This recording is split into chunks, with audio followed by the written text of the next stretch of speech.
स्वामी अवधेशानंद गिरी जी महाराज को अब आप सुनेंगे। शांति, प्रेम और आध्यात्मिकता के प्रतीक हैं, जिनके मार्गदर्शन ने धर्म और मानवता के रिश्ते को काफी मजबूत किया है, एक धार दी है और बताया है कि कैसे क्या कुछ मानवता के नियम हैं, किस तरीके से उस दिशा पर चला जा सकता है। स्वामी अवधेशानंद गिरी जी महाराज का सादर अभिनंदन करते हैं तालियों के साथ।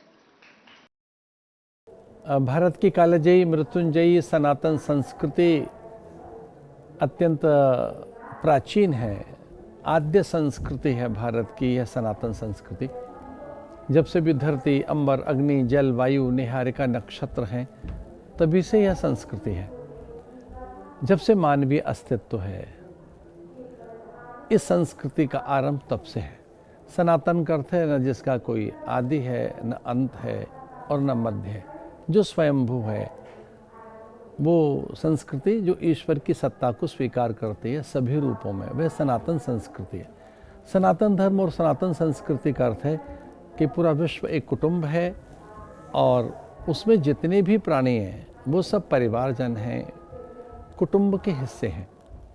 इसलिए हम सभी के कल्याण की कामना करते रहें। चिरकाल से हम सबके सुख और निरामय और स्वास्थ्य के लिए हम साधन करते रहें। लोकाः समस्ताः सुखिनो भवन्तु। इसका अर्थ है कि एक लोक नहीं, अनेकों लोकों में जितने प्राणी हैं उन्हें सुख मिले, उनमें साम्य संतुलन रहे। इसलिए हम ये कहते रहे चिरकाल से, आरंभ से ही, सर्वे भवन्तु सुखिनः, सर्वे सन्तु निरामया। सबको सुख मिले और सब स्वस्थ रहें, प्रसन्न रहें, समृद्ध रहें। हमने पूरी धरती को माँ मानते हुए यहाँ के प्रत्येक प्राणी को अपने परिवार का हिस्सा माना है। पश्चिमात्य संस्कृति, वेस्टर्न वर्ल्ड, पूरे विश्व को बाजार मानता है, जबकि भारत की संस्कृति, सनातन संस्कृति, विश्व को परिवार मानती है। हमारे परिवार के हिस्से में केवल मनुष्य ही नहीं है, धरती के सारे मनुष्य हमारे हैं, पर धरती के वृक्ष, नदियाँ, झील, जलाशय, सरोवर, यहाँ के पर्वत शिखर सभी तो अपने हैं। सर्वम खलविदम ब्रह्म।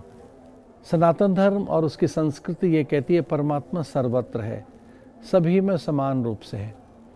सनातन संस्कृति सभी जातियों का आदर करती है, एकता और अखंडता की बात कहती है, हम सब एक हैं।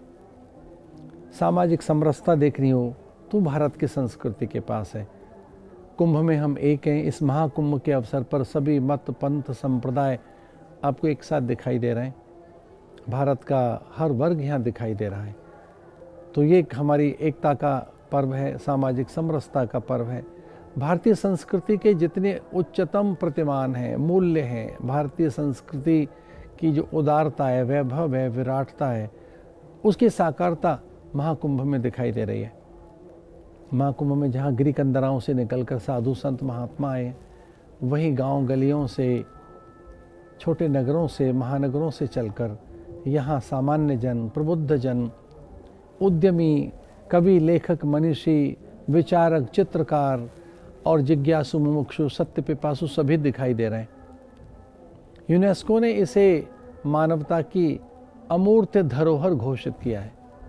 यह एक इंटेंजिबल हेरिटेज है, ह्यूमैनिटी का एक बहुत बड़ा एकता का रूप, मानवता का एकत्व देखना हो तो वो कुंभ में दिखाई देता है। नदियों के किनारे कुंभ लगते हैं, ये भी नदी के तटों पर है। अंतः सलिला, सरस्वती, कालिंदी, यमुना, कल्याणी, भगवती, भागीरथी, गंगा के संगम पर यह कुंभ है, जो भारत के वैभव का बोध कराता है। हर्षवर्धन आदि उस समय अनेक राजा अपने सर्वस्व दान कर दिया करते थे। अब देख रहे हैं कि यहाँ इस कुंभ में कोई जाति भेद नहीं है, वर्ग भेद नहीं है, वर्ण भेद नहीं है। ये हमारी एकता का महापर्व है। ये पर्व है भारत के समन्वय का। महाकुंभ में केवल नागा, योगी, यति, तपस्वी, सन्यासी, वैष्णव और नाथ या अन्य और संप्रदायों के साधु ही नहीं दिखाई दे रहे हैं आपको, अपितु गाँव से भी चलकर सामान्य व्यक्ति जो यहाँ नदी में मोक्ष की कामना लेकर आया, आस्था से अभिभूत होकर यहाँ जल के निकट आया है। आज आवश्यकता इस बात की भी है कि सलीलाओं का सातत्य, उसकी शुचिता, निर्मलता और उसकी प्रवाहमानता सुरक्षित की जा सके। हम हरित कुंभ, स्वस्थ कुंभ, डिजिटल कुंभ की हम यहाँ कल्पना कर रहे हैं। आज देखें तो पूरे संसार में सर्वाधिक जो सर्च की जा रही है सर्च इंजनों पर, वो कुंभ है। मिलियंस ऑफ मिलियंस हर पल व्यूज़ आ रहे हैं कुंभ के। ये डिजिटल कुंभ है। मैं बधाई देना चाहता हूँ उत्तर प्रदेश के मुख्यमंत्री आदरणीय गोरक्ष पीठाधीश्वर योगी आदित्यनाथ जी महाराज को कि उन्होंने एक निरापद, स्वच्छ, स्वस्थ और दिव्य कुंभ यहाँ आयोजित किया है। चिरकाल से इसका आयोजन होता रहा है, पर उनका प्रबंधन अत्यंत प्रशंसा के योग्य है। हमारे भारत के प्रधानमंत्री जो एक युग पुरुष हैं, उनमें मैं एक सच्चा शासक, एक दिव्य उपासक और एक अद्भुत उनमें प्रशासक के दर्शन करता हूँ। उनके मार्गदर्शन में, उनके नेतृत्व में और उनके सत्संकल्प से आदरणीय योगी जी की व्यवस्था यहाँ बड़ी अद्भुत हैं। सनातन सबके सुख की बात कहता है, सबके कल्याण की बात कहता है। और एक और बात है सनातन की, सनातन आत्मवत् सर्वभूतेषु, कोई एक ही ईश्वर सब में है, इसलिए कोई दूसरा नहीं है, पराया नहीं है, किसी से हमारा कोई भेद नहीं है। आए हम सब एकीकृत हों, इकट्ठे रहें। संगच्छध्वम संवदध्वम संवो मनांसि जानताम। हिंदू धर्म संस्कृति, सनातन संस्कृति कहती है हम एक साथ रहें, एक साथ चलें। सहना भवतु सहनौ भुनक्तु, हमारा स्वर एक हो, हमारी दृष्टि एक हो, हमारा एक मन हो, एक संकल्प हो, और इसी दृष्टि से हम पूरे विश्व को नया संदेश दे सकते हैं। One future, one world, one universe, one family, एक ही तो संसार है और उसमें हम सब अपने हैं, कोई पराया नहीं है। इसलिए कुंभ से एकता का संदेश है, सामाजिक समरसता का संदेश है। हरियाली धरती पर है। आज पर्यावरण का संकट है तो हम गांव, गली, मोहल्ले में हर जगह पेड़ लगाएं, जलाशयों को स्वच्छ रखें और विशेषकर इस बात पर ध्यान दें कि हम एक रहेंगे, बटकर नहीं रहेंगे जातियों में, वर्ग में। अगर हम एक हैं तो फिर हम बहुत शक्तिशाली हैं। एक रहेंगे तो हम बहुत अधिक ताकतवर रहेंगे, बहुत अधिक हम सामर्थ्यवान रहेंगे। हम जातियों में न बढ़ जाएं, हम बिखर न जाएं पंथों में, कोई हमें भ्रमित न कर दे। तो एकता का इस महापर्व पर, एकता के इस दिव्य पर्व पर, महाकुंभ पर्व पे मैं आह्वान करता हूँ भारतीयों का कि हमारी जाति हमारा गौरव है पर हम हिंदू हैं। हमारी जाति हमारा स्वाभिमान है पर हम हिंदू हैं।